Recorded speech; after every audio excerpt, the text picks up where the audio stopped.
사람들은 미래에 대해 불안해하고 앞날에 대해 궁금해하죠. 그래서 이것이 저는 뭐 한 20, 30년 전의 이야기인 줄만 알았는데 오늘날에도 돈이 수십억, 수백억 있는 사람들도요, 점쟁이를 찾아다니더라고요. 여전히. 무당의 도움을 받아서 그 큰 사업체, 기업을 운영하는 거예요. 이게 믿기십니까? 하지만 여러분, 하나님을 믿는 우리 그리스도인들은요, 절대 never, 뭐라고요? never 그러지 말아야 합니다. 하나님의 영이 아닌 미혹의 영, 세상의 영, 악의 영을 의지하면 안 된다는 거죠. 동시에 하나님께서 알려주시는 미래에 대해서도 너무 궁금해하거나 어떤 음모론이나 시간의 예고에 집착하는 것도 건강한 신앙일까요? 아닐까요? 건강한 신앙이 아닙니다. 그렇다면 어떻게 해야 할까요? 첫 번째는 따라해보겠습니다. 믿는 자여 안심하라. 건강한 신앙을 가진 사람은 불안해하지 않습니다. 우리도 사람이고 때로는 실수하고 겁이 나기도 하지만 우리가 바른 신앙을 갖고 있다면 매번 불안에 휩싸이거나 걱정하지 않는다라는 거죠. 잘못된 종말론에 휩싸이면 몇 년, 몇 월, 며칠에 재림주가 재림하신다는 거짓 계시를 믿게 됩니다. 잘못된 종말 신앙은 여기저기 요한계시록을 해석해 준다라는 용하다는 집회나 선생, 목사를 쫓아다닙니다. 잘못된 종말론은 종말에 대한 두려움과 강박증에 사로잡히게 만듭니다. 예전에 한 번은 제가 기도원에 예배를 드리러 갔는데 어느 목사님이 요한계시록 본문을 가지고 설명을 하면서 예수님을 믿는 성도는 안전하다 라는 말씀을 하셨어요. 그 말이 저에게 확 다가왔습니다. 여러분, 그렇습니다. 마가복음 6장을 보면은요, 제자들이 배를 타고 갈릴리 바다를 건너요. 이 바다는 깊은 곳 수심이 50m가 되는 곳이지만 제자들은 이곳 갈릴리 바다의 호수의 전문가입니다. 그런데도 바람이 거세게 불기 시작하자 제자들은 힘겹게 노를 저어가죠. 힘겹게 노를 저어가고 있는데 한 사람이 바다 위를 걸어옵니다. 그 깊은 밤중에 제자들은 그가 유령인가 하여 소리 지릅니다. 유령이다! 예수께서 뭐라고 말씀하십니까? 안심하라, 내니 두려워하지 말라. 예수님이 배에 올라 함께 하시니 바람이 그치죠. 사랑하는 여러분, 우리의 삶을 사는 것이 너무 고되고 거센 바람 가운데 아무리 노래 저어도 앞으로 나아가기 힘든 인생의 바다를 사는 것일 수도 있습니다. 기적을 행하시고 놀라운 일 행하시는 예수님을 유령인 줄 알고 소리 지를 수도 있죠. 잘못된 종말론의 바다에서 헤매일 수도 있습니다. 그때 예수님은 말씀하신다라는 거죠. 안심하라, 내니 두려워하지 말라. 여러분, 요한계시록을 통해서 우리가 먼저 알아야 할 것이 무엇일까요? 이 말씀을 읽으면서 믿는 자여 안심하라 라는 주님의 말씀을 기억해야 한다는 것입니다. 완전한 나라가 온다라는 것이죠.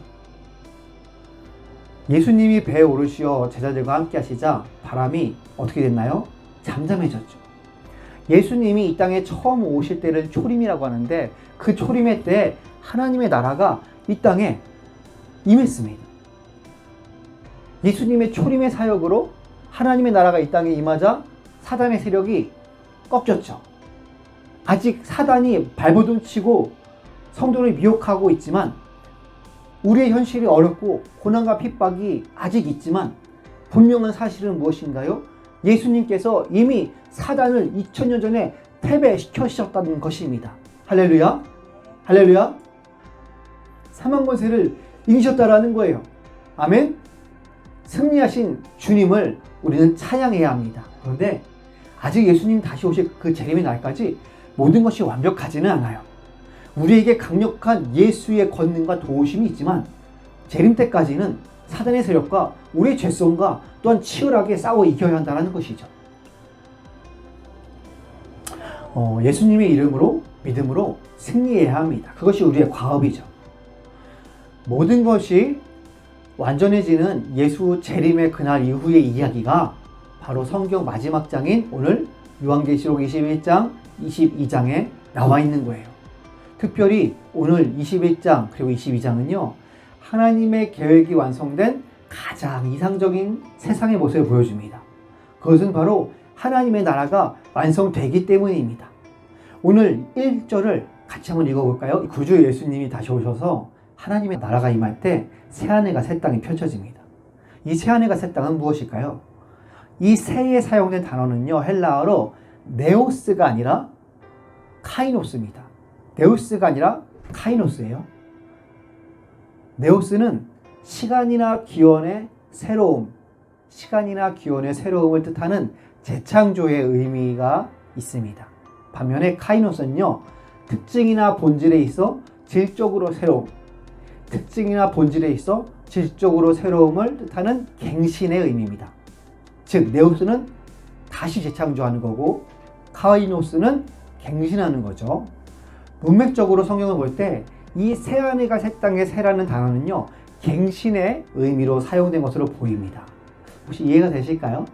즉 하늘과 땅이 시간적으로나 기원적으로 완전히 없어지고 새롭게 생기는 게 아니라는 거예요. 그 특징이나 본질이 질적으로 새롭게 변화된 갱신의 상태를 말합니다. 이 하늘과 땅이 완전히 불에 타고 소멸되고 완전히 새로운 것이 딱 뿅 생기는 것이 아니라 그 기존의 거에서 본질적으로 질적으로 새롭게 변화되고 갱신된다라는 거죠. 이해를 돕기 위해서 장래에 부활할 신자들의 몸을 보면 이해가 쉽습니다. 여러분, 신자들의 부활체를 보면은요, 이전의 몸과 같은 면과 다른 면이 있어요. 같은 면을 연속성이라고 하고요, 다른 면을 불연속성이라고 합니다. 그러니까 우리가 부활할 때 보면은 땅에서의 몸과 같은 면이 있고 다른 부분이 있다라는 거죠. 부활하신 예수님의 몸을 봐도 우리가 이해할 수 있습니다. 부활하신 후에 예수님은요, 부활 이전처럼 식사를 하셨나요? 안 하셨나요? 식사를 하셨어요. 말씀도 하셨어요. 손으로 만지기도 하셨어요. 제자들이 예수님을 만지자 그 상처와 몸이 만져지기도 했습니다. 이것이 연속성이죠. 그런데 부활 후 예수님은 그 부활 전에 예수님의 몸과 똑같았나요? 아닙니다. 예수님은 벽을 통과하기도 하시고 사라지기도 하시고 하늘로 올라가기도 하셨어요. 즉 같은 면과 다른 면, 연속성과 불연속성이 있었다라는 것이에요. 마찬가지라는 거죠. 이러한 차원에서 이 새하늘과 새 땅도 완전히 기존 것과 100% 다른 것이 아니라 같은 면과 다른 면이 있다라는 것입니다. 새롭게 갱신된다라는 거죠.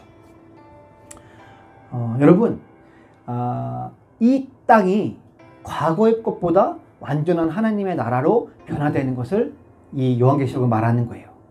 그렇다면 이 새하늘과 새 땅에 살게 된 사람들은 누구일까요? 오늘 2절에 보면 뭐라고 이야기합니까? 거룩한 성 새 예루살렘이 하나님께로부터 하늘에서 내려오니 그 준비한 것이 신부가 남편을 위하여 단장한 것 같더라. 할렐루야. 거룩한 성 예루살렘은 무엇일까요? 완전히 구원받은 교회 공동체를 의미해요. 무엇이라고요? 완전히 구원받은 교회 공동체. 이 교회 공동체인 저와 여러분 모두가 어린 양 되신 예수님의 무엇이에요? 신부. 여러분 이런 찬양이 있죠? 어린이 찬양. 예수님 맞을 준비됐나? 진정 거듭났나요? 예수님 피로 내 옷은 있는 보다 깨끗해졌나요? 예수님 맞을 준비됐나? 할렐루야. 여러분 준비되셨나요? 그렇죠? 여러분 믿음이 준비되셨나요? 신부로서 거룩과 정결을 추구하시나요? 여러분 신부로서 등불이 꺼지지 않게 길을 준비하셨나요? 저와 여러분의 교회는 준비되셨나요? 대답이 없으시군요. 정말이시죠? 세 번째로 우리가 알아야 할 것은 내 평생 신실하신 왕이라는 것입니다. 이스라엘 백성들이 선지자 사무엘에게 무엇을 구하나요? 그렇죠. 왕을 구해요. 하나님께서는 허락하십니다. 하지만 그들이 원하는 왕이 그들의 재산과 자녀들을 빼앗아가고 그들의 자유를 제한할 것이라고 하나님은 경고하시죠. 실제로 대부분의 왕들로 인해 이스라엘 백성들은 오히려 크게 고통을 당합니다. 여러분 역사 이래로 지도자들에게 정직과 공평과 신의를 요구하고 기대하지만 기대한 만큼 돌려받는 것은 참으로 힘들었습니다. 오히려 눈물 흘릴 때가 많았고 고통과 실망의 시간이 너무 길었죠. 하지만 여러분 기뻐하십시오. 앞으로 그 나라가 올 것이에요. 그 완전한 나라, 하나님의 나라가 완성됩니다. 할렐루야. 그 나라가 오면 모든 눈물이 닦아지고 다시는 사망과 애통함이 없습니다. 모든 세상의 죄와 그 아픔이 사라집니다. 그 나라의 왕은 불완전한 인간왕이 아니라 바로 창조주 하나님이시기 때문입니다. 아멘. 아멘이 무슨 뜻이에요? 제가 믿습니다. 동의합니다. 그렇게 되기를 원합니다. 여러분, 그 나라의 왕 창조주 하나님이시길 여러분 믿습니까? 동의합니까? 그렇게 되기를 원합니까? 그렇다면 아멘. 완전하신 하나님께서 그 나라의 왕이 되시기에 그분이 다스리는 나라의 백성에게는요 영원한 생명과 평안이 찾아옵니다. 그래서 우리는 뭐라고 말합니까? 할렐루야. 하나님을 찬양합니다. 사랑하는 여러분, 때로는 너무 힘들고 앞이 캄캄할 수 있어요. 아니 지금 당장이 너무 절망스러울 수 있죠. 포기하고 싶어요. 제가 무엇이라 말씀드려야지 저도 몰라요. 솔직히 제가 다 알 수 없지만 당장 그 문제를 해결해 줄 수가 없죠. 저도 부족하고 저도 캄캄하니까. 하지만 너무 힘든 가운데 의지할 사람 없고 사람은 의지할 수 없어도 신뢰할 수 없어도 창조주 하나님, 나의 아버지 하나님이 저와 여러분을 사랑하시고 우리의 기도와 간구를 들으시고 응답하신 사실을 알 때, 그리고 그 마지막 때의 일들을 우리에게 알려주셨음을 알 때 우리는 위로를 얻을 수 있습니다. 삶의 소망과 용기를 요만큼이라도 얻을 수 있다는 거죠. 깜깜한 어둠 가운데 한 줄기 빛이 여러분 얼마나 큰 우리 희망이 됩니까? 지금의 고통스러운 현실을 겨우겨우 버텨내며 그나마 하루를 생존할 수 있습니다. 왜? 창조주 하나님, 그 나라의 왕 되신 하나님을 알 때 앞날을 조금이나마 그려볼 수 있다는 거죠. 왜? 하나님이 그 나라의 왕이기 때문에. 그 나라의 왕이 마지막 예수님 다시 오실 그날에 완벽하게 모든 것이 갱신될 것이지만 또한 지금 현실도 그 나라의 왕께서 임하셔서 우리의 삶 가운데 보호하시고 지키시고 우리를 힘주시기 때문입니다. 할렐루야.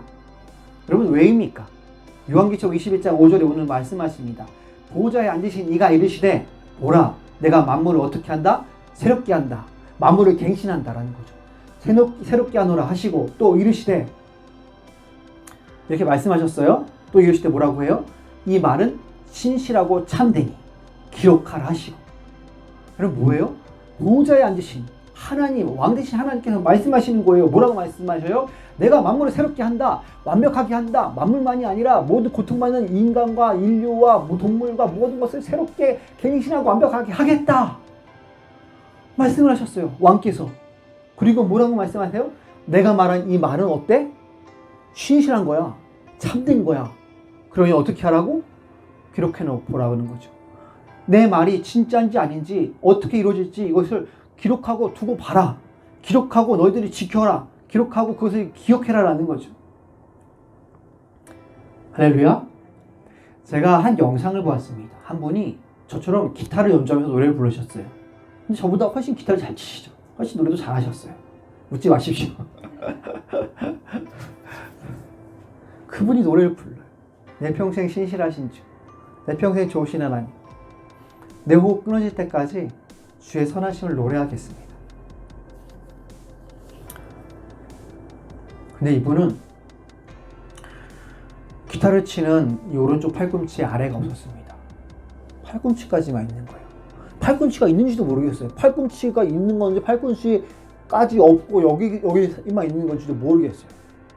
근데 이곳에 무슨 헝겊 같은 걸 붙이고 그 팔꿈치인지 아니면은 이 뭐라고 해야 팔등인지로 기타를 연주하면서 하나님께서는 내 평생에 신실하시고 좋으십니다 라고 찬양을 하는, 그 찬양을 들으면서 충격을 받았습니다. 어떻게 하나님께서는 신실하시다고 하고 좋으시다고 하고 평생 좋으셨다고 말할 수가 있지? 도대체 저런 신앙과 저런 고백은 무엇일까? 저도 아프고 힘들어 봤지만 정말 내가 팔 한쪽이 없다면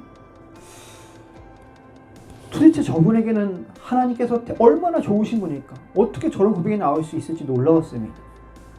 그분에게는 하나님께서 확실히 좋으신 분, 신실하신 분이라는 믿음이 있었습니다.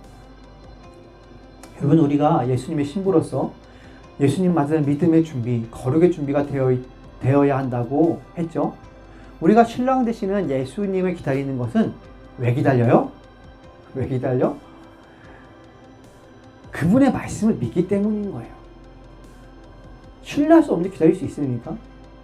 우리가 그분의 말씀을 믿는다는 거는요, 그분이 거짓이 없이 믿음직하고 약속한 것을 반드시 지키는 분이기 때문이에요. 그렇지 않으면 언제 올지 모르시는 분은 언제까지 기다릴 수 있습니까? 즉 예수께서 신실하시기 때문이에요. 여러분, 하나님은 저와 여러분을 사랑하시되 끝까지 사랑하십니다. 끝까지 좋으신 분입니다. 변하지 않습니다. 변덕스럽지 않습니다. 포기하지 않습니다. 우리를 놓지 않죠. 이 진리를 붙들어야 합니다. 다윗은 내 평생의 선하심과 인자하심이 정녕 나를 따르리니 내가 여호와의 집에 영원히 거하리이다 고백합니다. 다윗은 힘들어도 슬퍼도 절망 속에서도 하나님은 선하시고 신실하십니다 라는 이 진리를 붙들었습니다.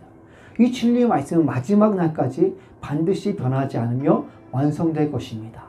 하나님께서 말씀으로 마지막 날까지 우리를 붙들고 지키시고 구원하시고 모든 것을 완벽하게 갱신하실 것입니다. 우리의 눈물과 고통과 모든 아픔이 사라질 것입니다.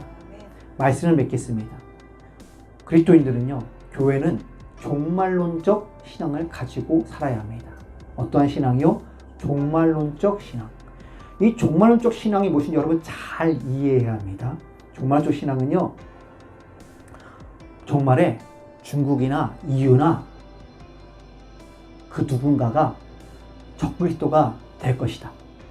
무슨 일들이 구체적으로 일어날 것이다. 몇 날 몇 시에 오신다. 그러니 교회만 붙어 있어라. 재산을 바쳐라. 극한 대환란이 있다. 바코드가 있다. 바코드 맞으면 안 된다. 여기저기 음모가 있다. 이런 말들이 아닙니다. 이런 말들을 믿지 마십시오.